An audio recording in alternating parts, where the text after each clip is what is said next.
되는 부분이었잖아요.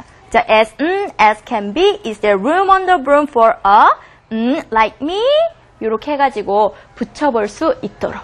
그죠? 붙여볼 수 있도록 하시는데, 요거를, 요런 활동을 하나 캐릭터와 함께 그 매치되는 단어들을 넣어가지고 해보시고, 다음에 저런 워크शी트를 해보셔도 되고, 이제는 우리 아이는 요런 활동을 안 해도 그냥 쓰는 것만으로도 충분하겠어 하시면, 이제는 그림으로만 보시면 안 돼요. 그죠? 문장 안에서 할 수 있도록. 그래서 아까랑 마찬가지로, 처음에 dog는 I am as can be 하고 제가 블랭크를 하나만 남겨놓고 dog 안에 들어가는 단어가 뭐죠 아까?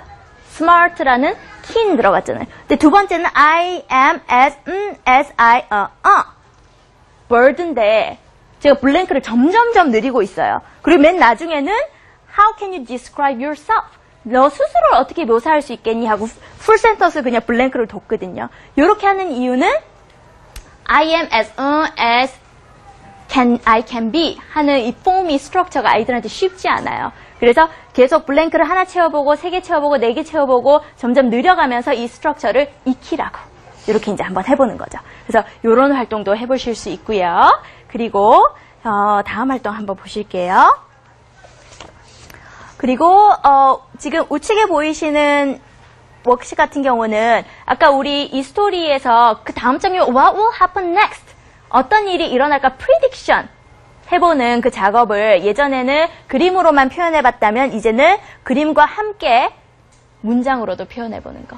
그래서 제가 사실 문장으로만 표현해도 봐도 되겠지만 그림을 같이 넣은 거는 아이들이 실제로 고학년 아이들 하고 같이 해봐도 의외로 쓰기만 하라는 것보다는 그림을 같이 해보라고 하니까 훨씬 더 재미있어 하더라고요.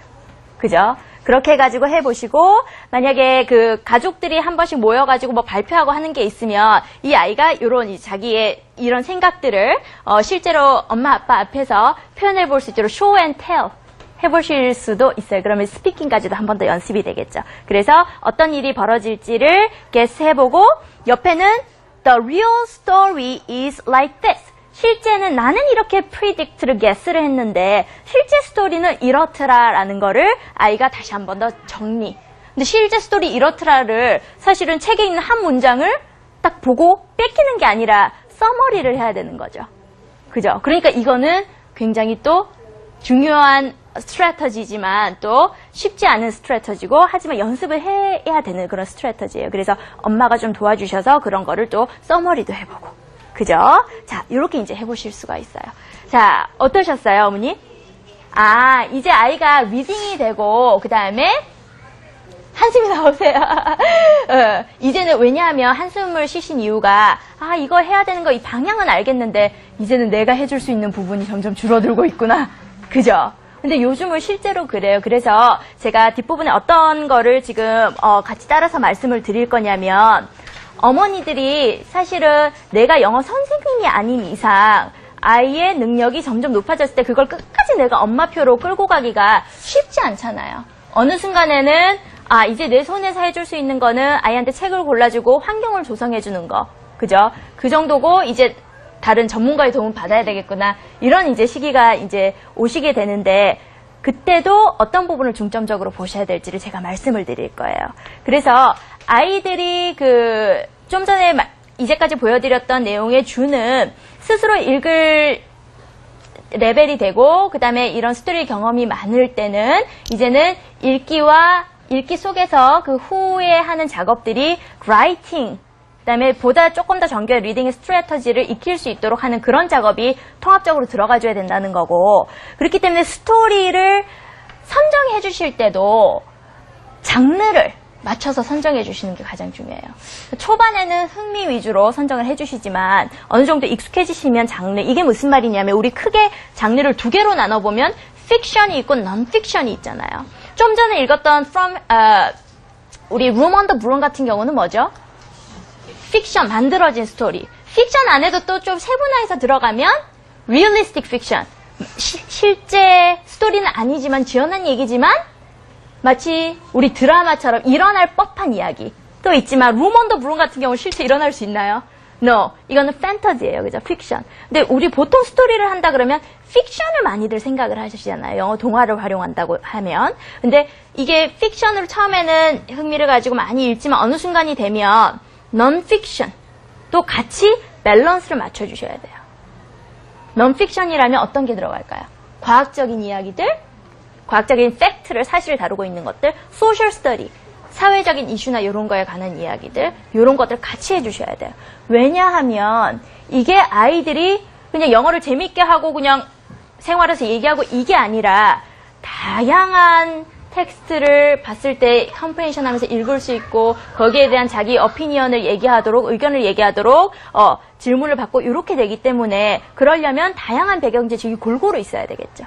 그래서 제가 몇 가지 이제 예를 소개해 드릴 텐데 이거는 이 책이어야 합니다가 아니라 이런 식으로 예를 들어 fiction, Mommy laid an egg, 엄마가 알을 낳았대라는 이제 성교육 동화인데 이런 이제 아기가 태어나는 과정에 관한 픽션을 읽었으면 요즘은 non-fiction 도서들도 굉장히 많아요. 각 과목별로. 그래서 베이비에 관한 것들. 그럼 non-fiction은 어때요? 실사를 가지고 과학적인 팩트를 전달할 수 있는 새로운 그런 어휘나 표현들도 익힐 수 있겠죠. 이렇게 매치를 해주신다거나 아니면 Don't Do That이라는 책인데 여기는 아이가 What is it doing? What is she doing? Picking the nose. 코를 파고 있거든요. 근데 이게 여러 명의 선생님, firefighter, doctor 이런 커뮤니티에 있는 헬퍼들이 도와줘도 해결을 못했는데 친구가 결국은 티커 간지러서 이 손가락이 코에 끼었던 이 손가락을 뺄 수 있도록 도와주는 그런 책이에요. 그래서 이런 책을 읽고 나서 어떻게 커뮤니티 헬퍼들 요거는 사이언스가 아니라 소셜 스터디에 해당되는 그런 실사 나와 있고 그런 이제 과거에 선생님이 어떤 역할을 했고 지금 어떤지 그런 내용들이 들어가 있어요. 그래서 이런 것들을 같이 접목해서 읽어주신다거나. 그래서 꼭 이 책 할 때 이 책이 아니라 이것도 이제 그 안에 랭귀지 레벨이 또 틀려지기 때문에 장르를 맞춰주시려는 노력을 꾸준히 하셔야 돼요. 그래서 그렇게 봤을 때 그러면 우리 아이는 스토리의 경험이 있고 이제 어느 정도 스토리 센스도 있고 잘 읽어낼 수 있어 하시면 그때 이런 스토리를 집에서 재미있게 읽고 작업하는 거 이외에 한 가지 하실 수 있는 게 미국 교과서를 그때 같이 쓰시는 거예요. 우리 지난 시간에도 질문이 나왔죠. 그렇게 해가지고 같이 써보실 수가 있고요. 그리고 장르에 이렇게 밸런스를 맞춰주시다 보면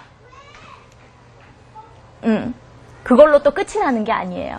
이제 아이들이 보다 많은 텍스트를 잘 읽어야 되고 써내야 되고 이렇게 하기 때문에 그 다음에 드러내야 되고 말해야 되고 하기 때문에 제가 동화를 통해서 스토리를 통해 성공한 엄마표 영어를 쭉 앞으로도 끌어줄 수 있는 방법을 좀 정리를 해드렸어요. 뭐냐 하면 이게 이제는 시간과의 싸움이잖아요. 똑같은 시간을 투자를 했을 때 얼마나 효율적으로 뭔가 아웃풋이 나올 수 있도록 하느냐. 그래서 아이들이 이제 스스로 읽어내는 단계가 되고 학년이 점점 높아지면 vocabulary 따로 해주셔야 돼요. 책 안에 읽는 거에서만 접하는 보카로는 좀 부족한 감이 있어요. 그렇기 때문에 학년이 올라가면 vocabulary를 해주시는데 그럼 vocabulary 어떻게 하나요? 궁금하시죠? 그죠? 간단히 설명드릴게요. 두 가지 방법으로 나누셔야 돼요. 우선은 한 가지 방법은 단어의 어휘 양을 늘려주는 거. 우리 어떻게 했어요? 학교 다닐 때 열심히 외우는 거. 주제별로. 그죠? 나머지 하나는 컨텍스트 쿨루. 컨텍스트 쿨루 안에서 모르는 단어의 의미를 추측할 수 있도록. 그런 교재들이 요즘 나오고 있어요. 그래서 어떤 텍스트를 주고 하나를 진하게 한 다음에 이게 무슨 뜻일까 영영으로 푼 것 중에 문맥상 의미를 찾아봐라. 이런 거. 그래서 복화는 이렇게 두 개로 가시고 그다음에 리딩 컴프레hen션은 어때요? 우리 이제까지 해왔던 것처럼 많은 스토리를 읽고 근데 이 스토리를 읽는다는 거는 픽션과 non-fiction을 잘 고려해가면서 읽고 그죠? 그리고 listening, writing, speaking을 고려를 해주셔야 되는데 리스닝도 이제까지 했던 것처럼 그냥 원어민 선생님 회화 이게 아니라 이제는 뭔가 주제가 있는 글을 들었을 때도 이해할 수 있게끔. 근데 요즘은 그런 교재들도 많이 나왔어요. 예를 들어 어떤 미국 교과서의 텍스트들을 이렇게 뽑아서 그거를 듣고 딕테이션 해본다든지 이런 내용들. 그러면 그걸 듣고 딕테이션을 하거나 아니면 거기에 대한 질문에 반응을 한다는 거는 그 어떤 주제가 있는 글을 듣고 이해할 수 있다는 거잖아요. 그래서 그런 연습도 따로 해주셔야 되고 여기서 말하는 writing, speaking은 또 어떤 라이팅 스피킹, 회화가 아니라 일을 했던 것처럼 우리 아까 룸 언더 브룸으로 활동하는 것처럼 거기에 대해서 이 스토리에 대해서 나의 프리딕션을 써보고 이렇게 이제 말해보고 하는 것들. 그래서 이런 게 다 통합적으로 가야 돼요.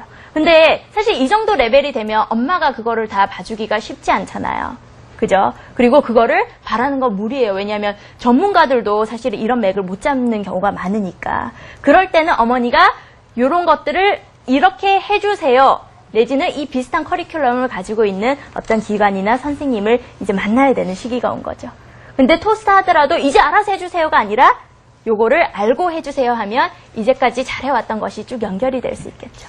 그렇게 한번 해보시면 좋겠어요.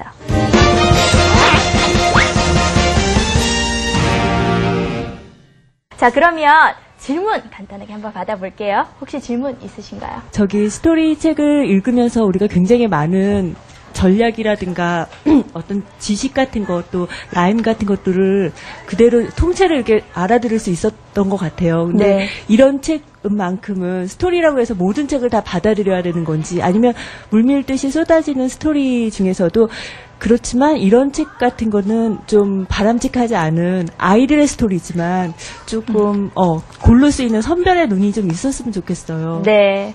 자, 어머니들이 책을 선정하는 데 있어서 굉장히 고민을 많이 하시는데, 제가 혹시 못 보신 분들은 지난 시간에 했던 내용 보시면 제가 몇 가지 사이트를 소개를 해드렸어요. 거기서 추천 도서라고 나오는 책이나 아니면 어머니들이 네이버나 다음이나 이런 포털 사이트에 들어가셔서 영어 동화 추천 목록 이렇게 하셔서 추천 받으시는 책들은 거의 다 굉장히 세계적으로 유명하고 이런 작품성이 있는 그런 작가들의 작품이 대부분이거든요. 네, 그래서 그런 책들 안에서는 이제 어떤 책을 쓰셔도 무리가 없는데 굉장히 다 도움이 되는 책들인데, 한 가지 이제 기억하셔야 될 거는 아이의 연령에 따라서 아이의 인지 수준 자체가 그걸 받아들이지 못하는 그런 내용들이 있을 수 있어요.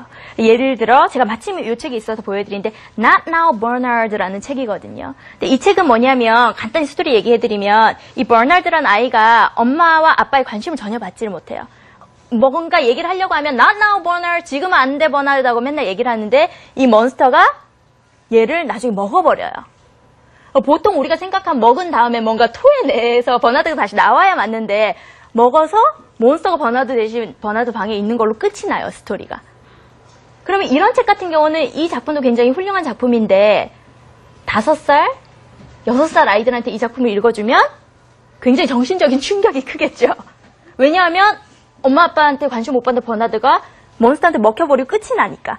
근데 초등학교 한 3학년, 그죠? 이 정도 되는 아이들한테 이 책을 읽고 얘기를 해보면 평소에 가졌던 이제 약간 내재되어 있던 부정적인 그런 감정들이 엄마 아빠한테 왜 관심 받으려고 했지만 엄마 아빠가 항상 이상적으로 퍼펙트하게 이렇게 해주진 않으니까 그런 부분들이 나도 엄마가 저렇게 할 때가 있어서 풀어지는 순기능도 있거든요. 그래서 대부분의 지금 추천되어 있는 도서들은 검색해보시면 좋은 책들이지만 그 책들 안에서 내 아이의 인지 수준, 정서적인 발달 수준만 고려를 해주셔서, 그건 어머니가 보시면 이 책은 우리 아이한테 괜찮겠다 안 괜찮겠다 아시잖아요. 그것만 조절해 주시면 될 것 같아요.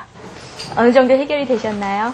오케이, very good. 자, 그래서 어머니들 사실은 오늘 수업 들으시면서 맞는 것 같아 하시지만 한편으로는 내 영어 실력이 안 돼서 우리 아이는 어쩌지? 이런 마음이 드실 수도 있었을 것 같아요. 근데 사실은 내 아이를 영어 가르치는 데 있어서 내가 원어민이 아닌 이상은 100% 아주 플루언트하게 할 수는 없거든요. 근데 그게 중요한 것이 아니고, 제가 마무리하면서 말씀드리고 싶은 것은, 중요한 것은 어떤 흐름으로 가야 된다. 내가 직접 가르치지 못하더라도 어떤 흐름으로 가야 된다를 분명히 가지고 알고 계시고 거기에 대해서 믿으시고 그다음에 주관을 가지시고 있으시다면, 내가 100% 원어민처럼 해주지 못해도, 영어 선생님처럼 해주지 못해도 그 아이는 분명히 성공하는 영어의 길을 갈 수 있을 거라고 생각을 해요. 그래서 수업도 많이 들어다니시고 정보도 많이 찾아보셔서 그런 도움을 좀 더 받으시기를 바랍니다. 자, 아이와 함께 행복한 영어 하시기를 부탁드립니다. 감사합니다. Thank you.